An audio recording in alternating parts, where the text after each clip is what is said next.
¿Qué pasaría si aquello que juraste que te haría invencible termina por destruirte desde dentro sin que nadie lo note hasta que ya es demasiado tarde? Bienvenidos a Gains Hierro Club, el canal donde no solo hablamos de músculos, fuerza y disciplina, sino también de las decisiones que marcan una vida entera. En este video te mostraremos el lado más oscuro del mundo del culturismo competitivo, a través de las historias reales y crudas de 5 culturistas reconocidos que se arrepintieron profundamente de haber recurrido a los esteroides anabólicos, a lo que ellos llaman el atajo más caro de todos.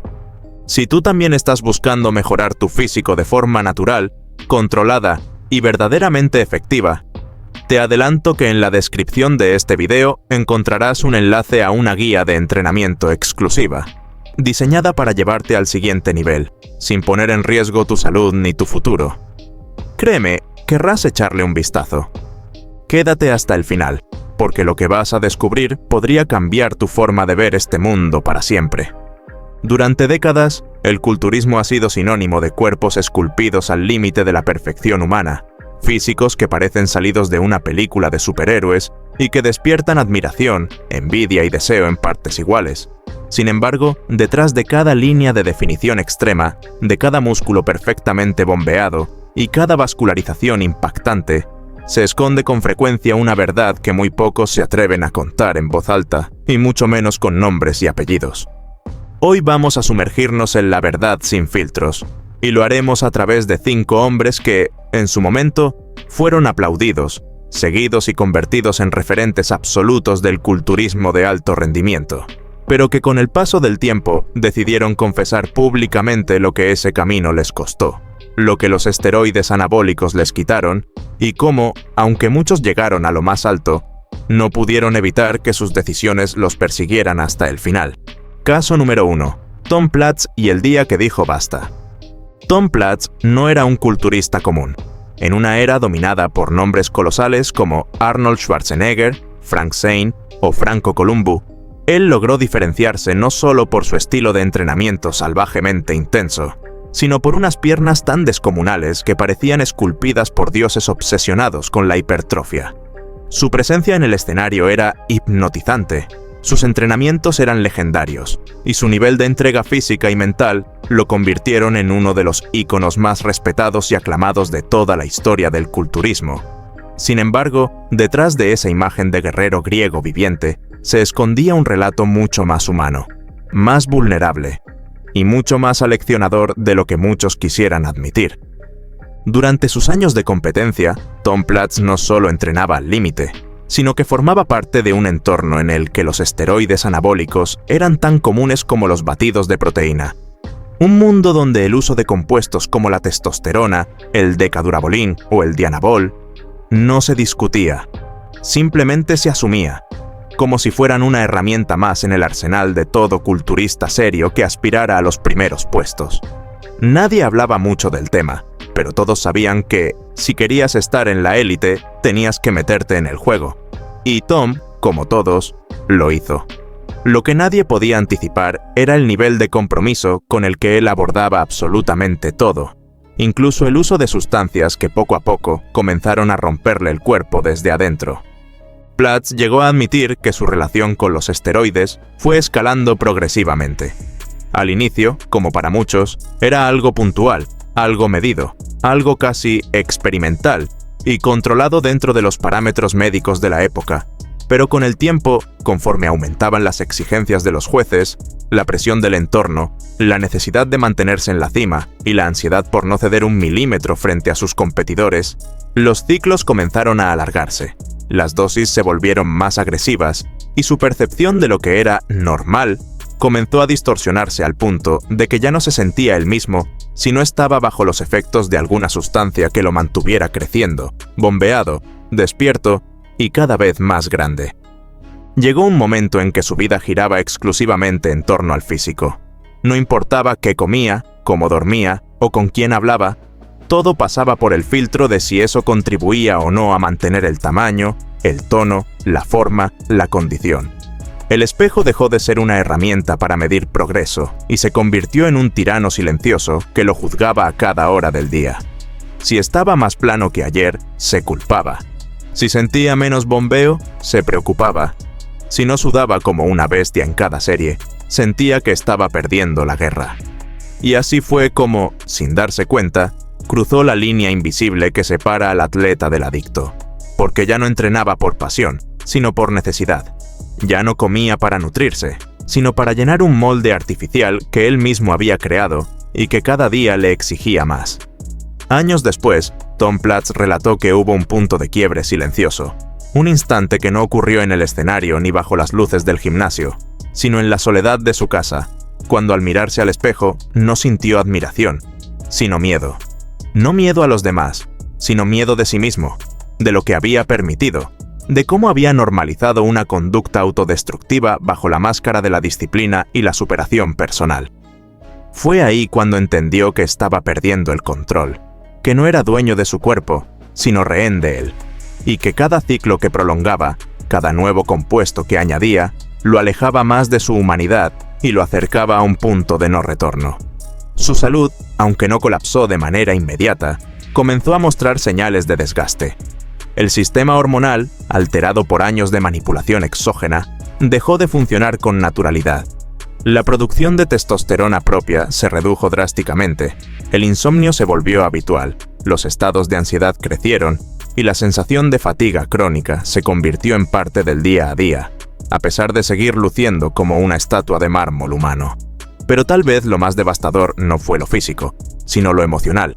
La desconexión con su identidad fuera del mundo del culturismo se profundizó tanto que, según sus propias palabras, llegó a un punto en que ya no sabía quién era si no estaba entrenando, comiendo, pinchándose o posando. Su vida estaba vacía de sentido real. Fue entonces cuando decidió parar. No hubo una crisis dramática, no hubo una emergencia médica, pero sí una claridad brutal. Entendió que, si seguía por ese camino, el precio no sería solo su salud, sino su vida misma. Decidió alejarse del uso de sustancias, reconstruir su enfoque hacia el entrenamiento y, sobre todo, reaprender a vivir con un cuerpo humano, imperfecto, vulnerable, cambiante.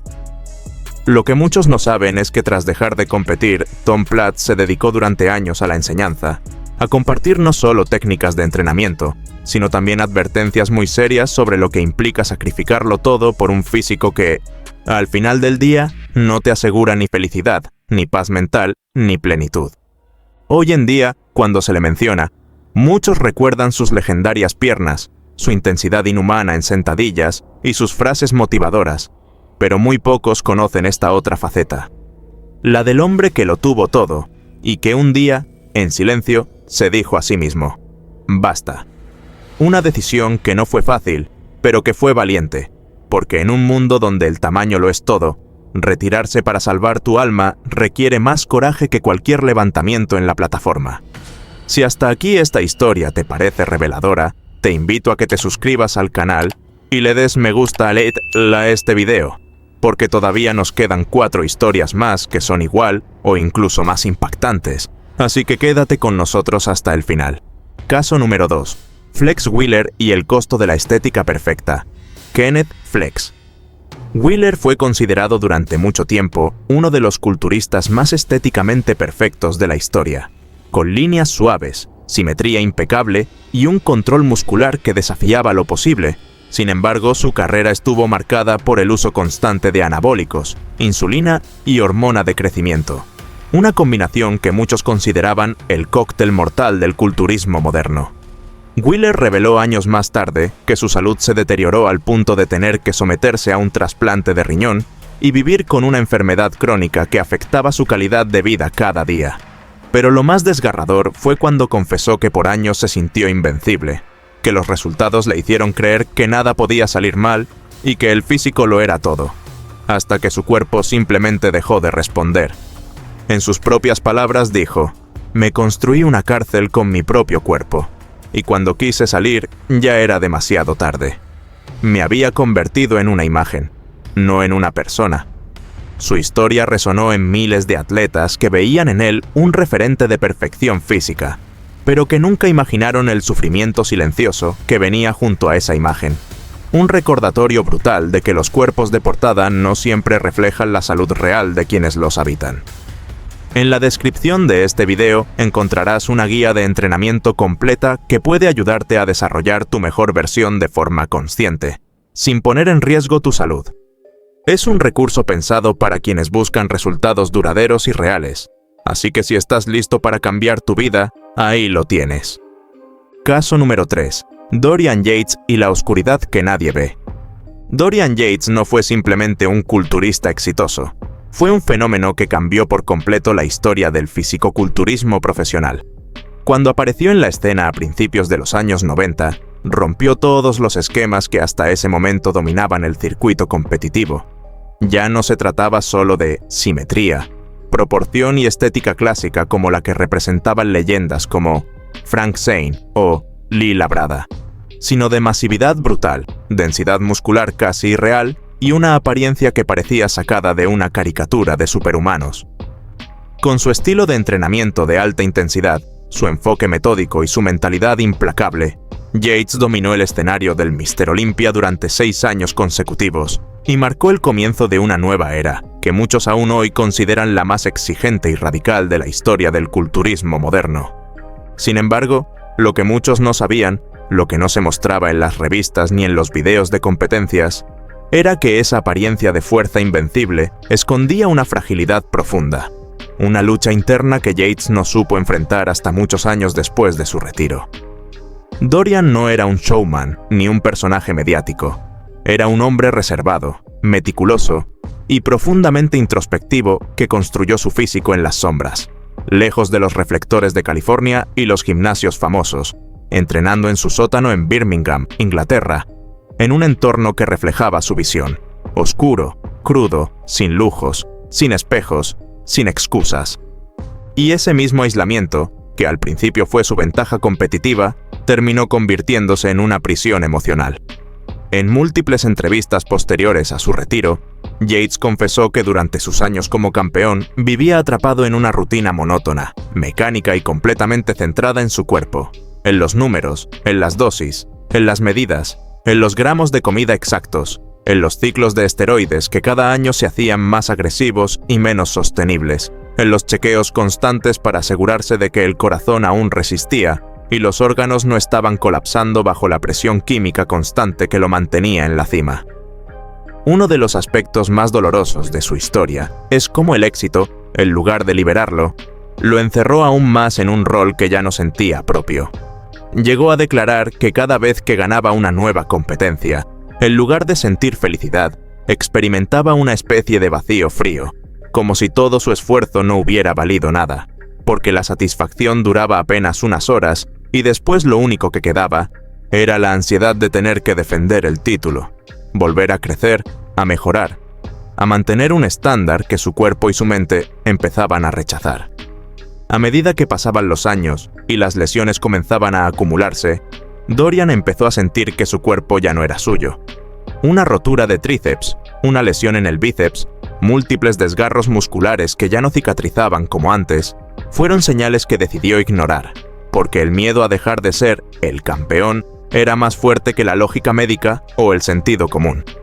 Años después, en una conversación pública, confesaría que una parte de él sabía que su salud estaba en juego, que estaba caminando sobre una cuerda floja, pero que simplemente no podía parar, no porque no quisiera, sino porque había construido toda su identidad sobre ese físico, sobre esa figura de The Shadow, que nunca fallaba, nunca se debilitaba y nunca mostraba emoción. Pero fue después del retiro cuando el verdadero golpe emocional llegó. Dorian Yates, ya sin competencias, sin necesidad de ciclarse, sin la presión diaria del escenario, comenzó a enfrentar algo que nunca había anticipado: la depresión. A pesar de haberlo ganado todo en el mundo del culturismo, se encontró a sí mismo en un estado de desconexión profunda, con síntomas de ansiedad severa, crisis existenciales y una sensación de vacío que no sabía cómo explicar. No se trataba solo de la caída hormonal natural tras años de uso de esteroides, sino de algo mucho más profundo: la pérdida de propósito. Ya no era el campeón, ya no era el cuerpo invencible, ya no era la sombra. Ahora era solo un hombre de carne y hueso enfrentando las emociones que había reprimido durante más de una década. Buscando alivio, Yates comenzó un camino de transformación personal. Se alejó completamente del entorno competitivo. Empezó a estudiar espiritualidad, filosofía oriental, salud mental y desarrollo interior. Se interesó por prácticas como el yoga, la meditación, la dieta consciente, la terapia psicológica y, eventualmente, llegó a experimentar con herramientas alternativas como la ayahuasca y los retiros espirituales en Sudamérica, en un intento por reconciliarse con su pasado y encontrar un nuevo sentido a su vida fuera del músculo. Lo más impactante de este proceso es que, en sus propias palabras, nunca se había sentido tan libre, tan completo ni tan auténtico como después de haberse alejado de todo aquello que lo hizo famoso. Hoy me siento más fuerte que nunca, no por mis músculos, sino por haber sido capaz de mirar mi oscuridad de frente, aceptarla y transformarla, dijo en una de sus entrevistas más sinceras. La historia de Dorian Yates es una prueba viviente de que incluso los más grandes pueden caer, que la gloria externa no siempre refleja el bienestar interno, y que detrás de cada cuerpo perfecto puede haber un alma rota luchando por sanar. Es también una advertencia poderosa para quienes crean que los esteroides, la estética extrema o la fama en redes sociales equivalen al éxito real, porque como bien aprendió Yates, el verdadero crecimiento no es el que se mide en centímetros de brazo, sino en la capacidad de enfrentarte a ti mismo cuando ya no hay aplausos, cuando el gimnasio está vacío y cuando el único espejo que importa es el que te obliga a mirar hacia adentro. Caso número 4. Rich Piana y la vida en tiempo prestado. Si hay un nombre que se volvió viral en redes sociales por su imagen extravagante, su honestidad brutal y sus declaraciones sin filtro, ese fue el de Rich Piana, un culturista que se convirtió en una figura de culto por su tamaño extremo y su estilo de vida completamente fuera de lo común. Sin embargo, lo que muchos no esperaban era que justamente él, el hombre que promovía abiertamente el uso de esteroides, fuera también quien más abiertamente se arrepintiera de haber construido su físico sobre una base química tan peligrosa. Rich Piana nunca negó su uso de esteroides. De hecho, lo documentaba, lo explicaba y lo normalizaba entre sus seguidores. Sin embargo, en varios de sus videos más personales, confesó que ese camino no solo le estaba robando años de vida, sino que le generaba un desgaste físico y mental que ya no podía disimular, a pesar de que su cuerpo seguía creciendo y su marca personal seguía aumentando en fama y dinero. En uno de sus últimos videos antes de fallecer, Piana dijo algo que quedó marcado como una especie de testamento para todos los jóvenes que pensaban seguir su camino. Yo hice lo que hice y lo pagué caro. No me arrepiento de haber sido honesto, pero sí me arrepiento de haber creído que eso me hacía más hombre, más fuerte o más feliz. Hoy sé que estaba equivocado, y espero que tú puedas aprenderlo antes de que sea tarde. Rich Piana falleció en 2017, tras colapsar en su casa y pasar varias semanas en coma inducido. Su muerte generó una ola de reflexión en la comunidad fitness, especialmente porque era alguien que había llevado al extremo tanto su cuerpo como su discurso, y su final fue una muestra de que incluso quienes parecían dominar este mundo, estaban en realidad sobreviviendo día a día en una cuerda floja. Si todavía estás viendo este video, déjanos tu opinión en los comentarios y no olvides suscribirte a Gains Hierro Club, donde exploramos la verdad del fitness sin máscaras y con historias reales que abren los ojos. Dale like si te está impactando lo que escuchas y quédate hasta el final, porque aún queda una historia que pone un cierre brutal a esta serie de confesiones. Si este video te está abriendo los ojos, si alguna vez te has sentido tentado por el camino fácil, o si conoces a alguien que está a punto de tomar decisiones que podrían cambiar su vida para siempre. No olvides suscribirte a Gains Hierro Club, donde el conocimiento y la experiencia son las verdaderas herramientas para el cambio. Y si quieres empezar a entrenar de verdad, en la descripción te dejamos una guía de entrenamiento exclusiva que te llevará al siguiente nivel sin poner en juego tu salud. Caso número 5. Bostin Lloyd y la adicción que nadie quiere nombrar. Bostin Lloyd no fue simplemente un culturista más dentro del enorme mar de competidores, figuras y nombres que han transitado el mundo del fitness competitivo y extremo. Bostin fue, en muchos sentidos, una anomalía, una figura imposible de ignorar, no por su tamaño físico, aunque era colosal, sino por la crudeza con la que hablaba de lo que la mayoría se encargaba de ocultar sistemáticamente: su abuso deliberado y consciente de esteroides anabólicos, hormona de crecimiento, insulina y toda clase de sustancias que alteraban drásticamente su fisiología y que documentaba con lujo de detalles, en ciclos que compartía como si fueran recetas, abriendo una caja de Pandora que la industria del fitness llevaba décadas manteniendo bajo llave. A diferencia de otros culturistas que se limitaban a negarlo, a esquivar preguntas o a utilizar el eufemismo del uso médico supervisado, Bostin no tenía filtros, no creía en las medias tintas y, más importante aún, no pretendía ser ejemplo de nadie. En su propio discurso, él no solo reconocía el uso de estas sustancias, sino que alentaba el debate público, afirmando que quien entraba en este mundo debía saber exactamente lo que hacía, porque los efectos secundarios no eran un mito, ni algo que ocurría a los demás, sino una consecuencia directa que, en su caso, ya se estaba manifestando incluso antes de cumplir 30 años. A lo largo de su carrera y de su presencia digital, Bostin comenzó a mostrar señales cada vez más evidentes de deterioro físico y emocional. Su piel se tornaba más gruesa, sus venas más pronunciadas, sus cambios de humor más impredecibles y sus niveles hormonales se encontraban tan alterados que su cuerpo dependía de una farmacia diaria para mantener funciones básicas. Los análisis de sangre que compartía de forma pública no eran cifras anecdóticas, sino auténticas alarmas que muchos ignoraban y otros señalaban con miedo. Su presión arterial se mantenía en niveles peligrosos durante semanas, sus riñones comenzaban a fatigarse, su corazón trabajaba con un estrés constante, y su sistema endocrino ya no era funcional por sí mismo, pues había quedado completamente suprimido por años de agresivos ciclos sin descanso. Sin embargo, lo más aterrador no era lo que mostraban sus análisis, sino la manera en que, a pesar de conocer todos esos datos, Bostin continuaba avanzando. En una de sus declaraciones más impactantes, él mismo reconocía que el miedo a perder masa muscular era más fuerte que el miedo a morir. Esa frase, que puede parecer un sinsentido para quien nunca ha vivido bajo la presión psicológica del culturismo extremo, revela una de las verdades más oscuras de esta disciplina. Cuando tu identidad entera se ha construido alrededor de un cuerpo hipertrofiado, de un tamaño antinatural, de un ideal imposible de mantener sin química, entonces abandonar ese físico es equivalente a perder tu valor, tu reputación, tu lugar en el mundo.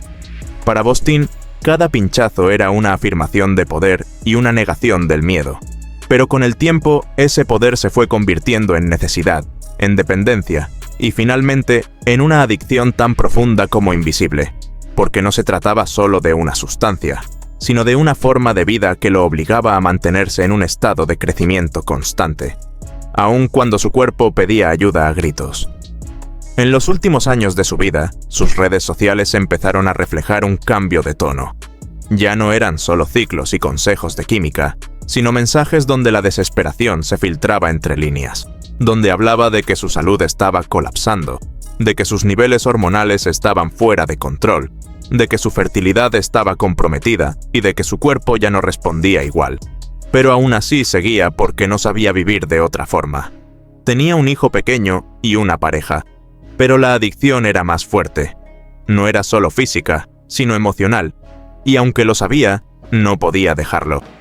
En febrero de 2022, su cuerpo colapsó. Un paro cardíaco silencioso, en plena rutina de su día, puso fin a una vida que se había vivido con intensidad absoluta, sin filtros, sin máscaras, pero también sin frenos. Tenía apenas 29 años. Su fallecimiento sacudió al mundo del fitness como pocas muertes lo han hecho, no solo por su juventud ni por su figura pública, sino porque todos sabían, incluso quienes lo admiraban, que ese final era previsible, incluso esperado. Y sin embargo, nadie pudo evitarlo. La tragedia de Bostin Loyd no reside solamente en su muerte, sino en lo que representa. Es el reflejo más brutal del tipo de adicción que el culturismo profesional y extremo puede generar. Una adicción que no se trata solo de sustancias, sino de identidad, de validación, de autoestima, de miedo al olvido y de una necesidad enfermiza de mantener un físico que, sin química, simplemente no puede sostenerse. Lo que para muchos empieza como un ciclo de mejora temporal, para otros se convierte en una condena vitalicia de la que no pueden escapar sin pagar un precio emocional devastador. En uno de sus últimos mensajes publicados, Bostin escribió una línea que hoy queda grabada como un testamento para las generaciones futuras. No quiero que nadie siga mi camino. Quiero que aprendan de mis errores, porque esto no es una vida. Es una ilusión, una trampa, y no vale la pena si al final todo lo que amas se queda atrás. Ese mensaje no tuvo el alcance que merecía en su momento, pero con el paso de los meses, muchos comenzaron a compartirlo como advertencia, como grito, como súplica. Porque si algo dejó claro Bostin Loyd es que, aunque tengas todo el conocimiento químico del mundo, aunque controles cada dosis, cada sustancia, cada ciclo y cada suplemento, nada de eso te salva del costo silencioso y acumulativo de vivir al límite de lo que el cuerpo humano puede soportar. Estas 5 historias no son cuentos ni exageraciones, son relatos reales de hombres que lo tuvieron todo: fama, dinero, cuerpos espectaculares y el reconocimiento de miles de personas alrededor del mundo. Pero que, a pesar de eso, terminaron mirando hacia atrás con un nudo en la garganta, reconociendo que lo que parecía éxito muchas veces era simplemente una fachada construida sobre decisiones peligrosas. El uso de esteroides anabólicos sigue siendo un tema tabú en muchos espacios, pero ya no se puede esconder el hecho de que cada año son más los casos de jóvenes que ven afectada su salud por intentar imitar lo que ven en redes sociales, sin saber que detrás de cada foto perfecta hay horas de sufrimiento, crisis internas, efectos secundarios devastadores y, en los peores casos, vidas truncadas antes de tiempo. No se trata de satanizar, sino de mostrar el otro lado de la historia, de hablar con claridad, con evidencia y con testimonios reales, porque si algo nos dejan estas 5 confesiones, es que ningún cuerpo vale más que tu paz, tu salud ni tu vida. Aquí, en Gains Hierro Club, creemos que el verdadero progreso se construye día a día, con entrenamiento inteligente, con alimentación consciente y con un enfoque que prioriza el largo plazo. Por eso, si llegaste hasta aquí, te felicito por buscar información, por abrir los ojos y por tomar decisiones basadas en la verdad. Te esperamos en el siguiente video con más historias que sacuden, que enseñan y que te acompañan en este viaje hacia convertirte en tu mejor versión, sin atajos, sin mentiras y sin perder lo más valioso, tu bienestar.